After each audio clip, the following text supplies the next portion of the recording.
जज दा सिर्फ ना सुने आधा खलाक नहीं देखा। अस्सलाम वालेकुम नाजरीन, सुल्तान राही मुल्क पाकिस्तान का एक ऐसा अजीम फनकार गुजरा है जिसकी मौत ने सबको हकीकत में खून के आंसू रोने पर मजबूर कर दिया था।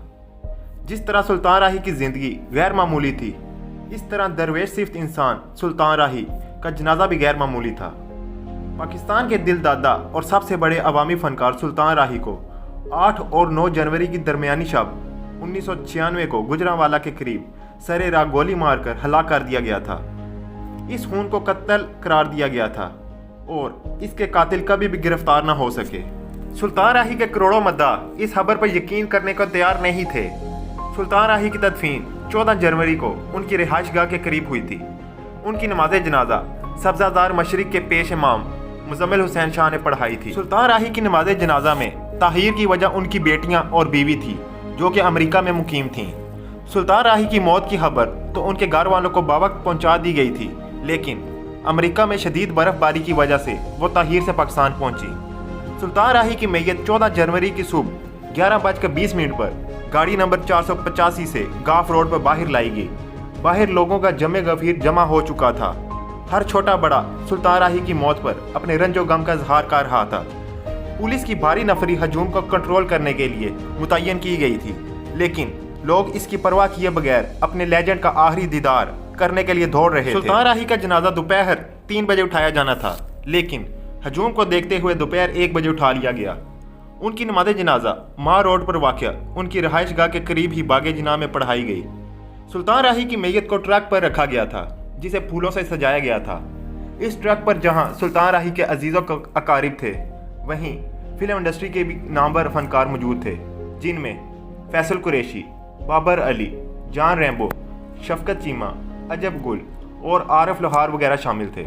हजूम में से हर कोई ट्रक पर सवार होने की कोशिश कर रहा था, जिसकी वजह से ट्रक कई बार उल्टते उल्टते बचा। मरहूम की मैयत बागे जिना पहुंचाई गई। बागे जिना अवाम से खचाखच भरा हुआ था। एक अंदाजे के मुताबिक जनाजे में 2 से 2.5 लाख अफराद ने शिरकत की थी, जो कि उस दौर के लिहाज से बहुत बड़ी तादाद थी। ट्रक के साथ साथ एक वैन भी थी जिस पर दीगर फिल्मी सितारे सवार थे, जिनमें गुलाम मुहिउद्दीन, यूसुफ खान, इजहार काजी वगैरह शामिल थे। दीगर अफराद ने भी इस वैन पर सवार होने की कोशिश की, जिसकी वजह से वैन की विंड स्क्रीन टूट गई। जनाजे में भगदड़ मचने से कई अफराद शदीद जख्मी हो गए थे। कई अफराद को बिजली के खंभों पर भी चढ़ा देखा गया ताकि ऊंची जगह से अपने महबूब अदाकार का आखिरी दीदार किया जा सके। जब सुल्तान राही का जनाजा अपनी आखिरी मंजिल की जानिब रवा दवा था तो कई अफराद ने ट्रक पर फूल फेंके। सुल्तान राही के जनाजे में लाखों लोगों की शिरकत इस बात का मुंह बोलता सबूत था कि वो कितने बड़े हर दिल अजीज अवामी फनकार थे। पाकिस्तान में किसी भी फनकार के जनाजे पर इतनी बड़ी तादाद में लोगों ने शिरकत नहीं की थी।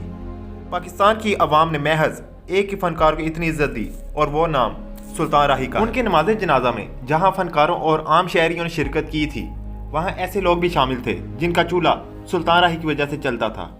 सुल्तान राही उनके लिए एक मसीहा थे और इसी वजह से कहा जाता है कि सुल्तान राही की मौत पर हज़ारों चूल्हे बंद हो गए थे। सुल्तान राही की फिल्म सही बादशाह उनकी वफात के चंद दिनों बाद रिलीज़ की गई। फिल्म सही बादशाह मेगा हिट साबित हुई। लोगों ने बड़ी तादाद में सिनेमा घरों का रुख किया ताकि अपने दिल दादा फनकार को आखिरी मर्तबा स्क्रीन पर देख सकें। इस फिल्म में उनकी हीरोइन अंजुमन थी, जो हमेशा सुल्तान राही की हीरोइन ही कहलवाईं और उनके जाने के बाद गुमनाम हो गई। सुल्तान राही की वफात पर एक अखबार में सुर्खी लगवाई गई कि अंजुमन आज बेवा हो गई, और इसमें कोई दो राय न थी कि सुल्तान राही के बाद अंजुमन का कैरियर ख़त्म हो गया था। सुल्तान राही को दुनिया से गुजरे हुए 24 साल हो चुके हैं, मगर उनकी याद आज भी लोगों के दिलों में जिंदा है।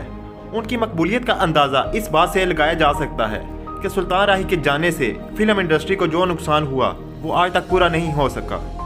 फिल्म इंडस्ट्री में जिस मुकाम पर तब थी, आज तक वो मुकाम हासिल नहीं कर सकी। सुल्तान राही की मेहनत, जद्दोजहद, लगन और फिर कामयाबी के बाद दरवेशी, आजिज़ी और अहलास सब मसाली था। सुल्तान राही हाफ़िज़ कुरान थे। उन्हें फिल्मों का भी बेहद शौक़ था और इसी शौक़ को पूरा करने के लिए वो लाहौर आए थे। लाहौर में वो सड़कों पर सोया करते थे। वो जिस फिल्म साज के पास भी गए, उसने सुल्तान राही की शक्ल का मजाक उड़ाया और उन्हें घर वापस लौटने का मशवरा दिया। सुल्तान राही सब कश्तियाँ जलाकर लाहौर आए थे। वो 20 साल तक छोटे मोटे किरदार निभाते रहे और आखिरकार अल्लाह ने उन्हें कामयाबी दी। सुल्तान राही के बारे में मशहूर था कि वो दिन में 22-22 फिल्मों की शूटिंग किया करते थे। वो एक शूटिंग को आधा घंटा या घंटा दिया करते थे और फिर अगली शूटिंग पर चले जाते। वो जहाँ जाते उनसे कहते नलका आ गया है, पानी भर लो, नहीं तो नलका चला जाएगा। सुल्तान राही की ज़िंदगी में मज़हब की गहरी छाप थी। उनके दोस्त और अजीज़ों क़रीब बताते हैं सुल्तान राही कभी बेड या चारपाई पर नहीं सोते थे, बल्कि हमेशा ज़मीन पर सोते रहे, और ये उनकी आजिज़ी थी। सुल्तान राही ने कई हज किए थे और दीनी महाफिल में बड़े ज़ौक़ शौक़ से जाया करते थे। वो गरीबों की बहुत मदद करते थे और किसी को पता भी न चलता। ये सब बातें उनकी मौत के बाद सामने आईं और पता चला कि सुल्तान राही खामोशी से कितने खानदानों की मदद कर रहे हैं। वो 2 दहाइयों तक पाकिस्तान के सबसे बड़े स्टार रहे, मगर उनकी शराफत का ये आलम था, कभी उनका कोई स्कैंडल सामने ना आया। सुल्तान राही वो वाहिद पाकिस्तानी अदाकार हैं जिनका नाम गिनीज बुक का वर्ल्ड रिकॉर्ड में शामिल है। वो 300 टाइटल रोल करने वाले दुनिया के पहले अदाकार हैं और अभी तक कोई भी इस रिकॉर्ड को तोड़ नहीं सका। फिल्म इंडस्ट्री के लिए उनकी खिदमात को हमेशा सुनहरी अल्फाज में लिखा जाएगा।